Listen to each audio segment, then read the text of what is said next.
They said he was a religious crank. You're right, I turned things. Blessed be the name of the Lord. How much are you committed with him? How much of your life is committed with him? The least thing on planet Earth can upset you.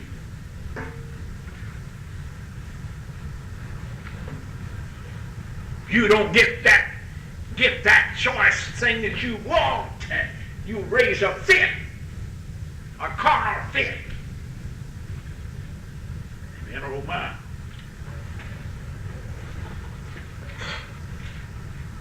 People don't agree with you. You have no dealings with them. You can't still love the people that turn their back on you. How much are you committed?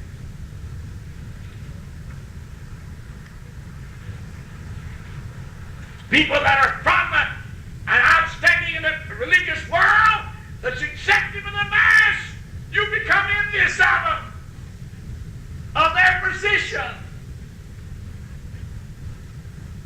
I want to be out there in the public like mine, like they are. That's my goal. That's what I'm working for.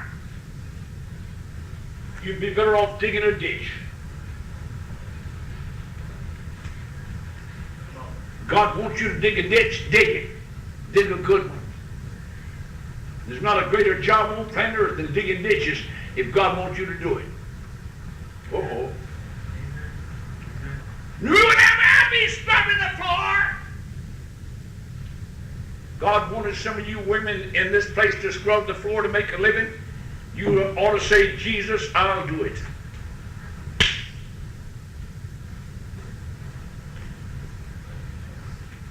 Come on, how far will you go? How far will you go? How far are you committed? Oh, when you say, I'm willing to commit my life to Jesus, but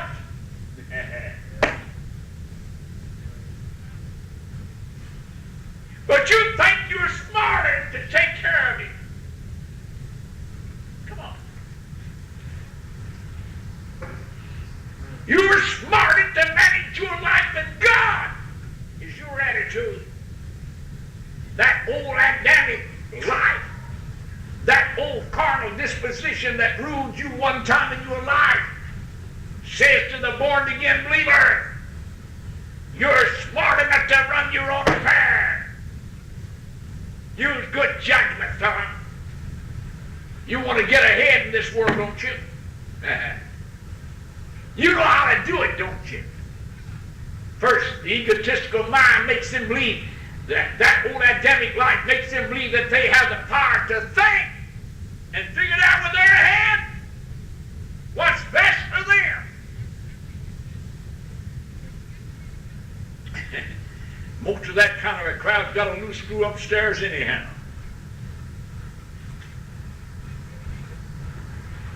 Very true.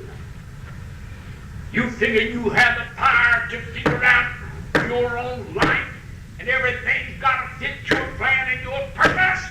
And God's left out of your purpose and plan your life. You wouldn't commit it all to Him. Come on. But He's able to take care of it.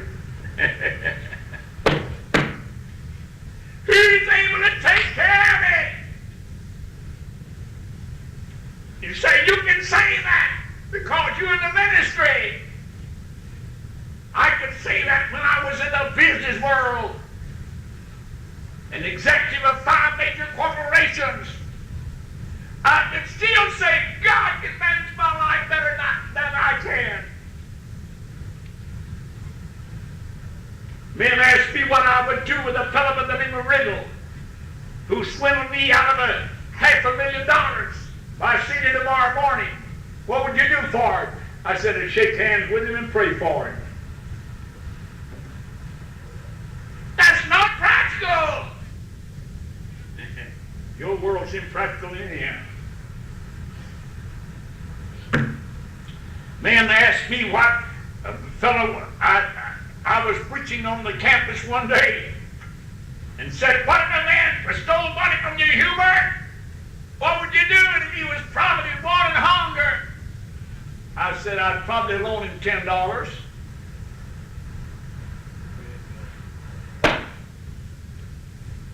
And the man, when that closed that service, a man that had stolen $500 from me, lived at my home and stole that $500, came up to me and said he was hungry, and I'll give him $10. You say you are impractical. Your world thinks that. But I had the privilege of leading that man to Christ. My associate of mine out on the West Coast went out to Colorado.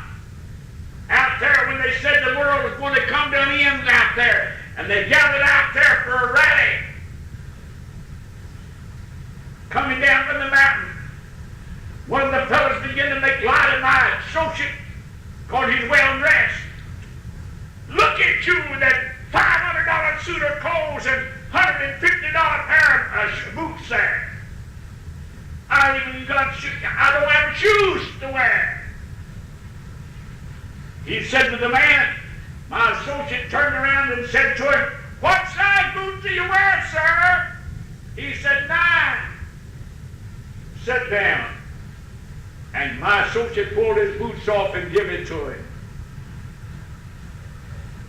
But he led him to Christ. One morning, my Ray Chisholm walked over there and went over and said, I've got to go over here to automobile place where a man just got a job. He just got a job to go to work. I said, what are you going over there for, Ray? I'm going over there to give him my car.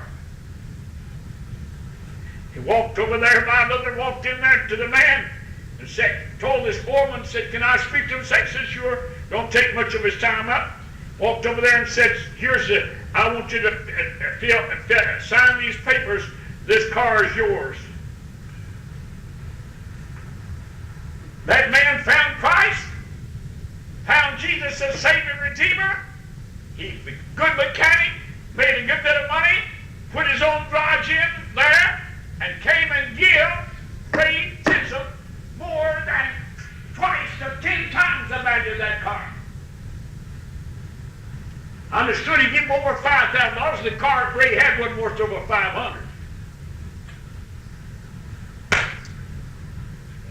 World thinks you're impractical to leave that, to bleed your faith will stretch out and say, God, you can have all of me. You can have my life.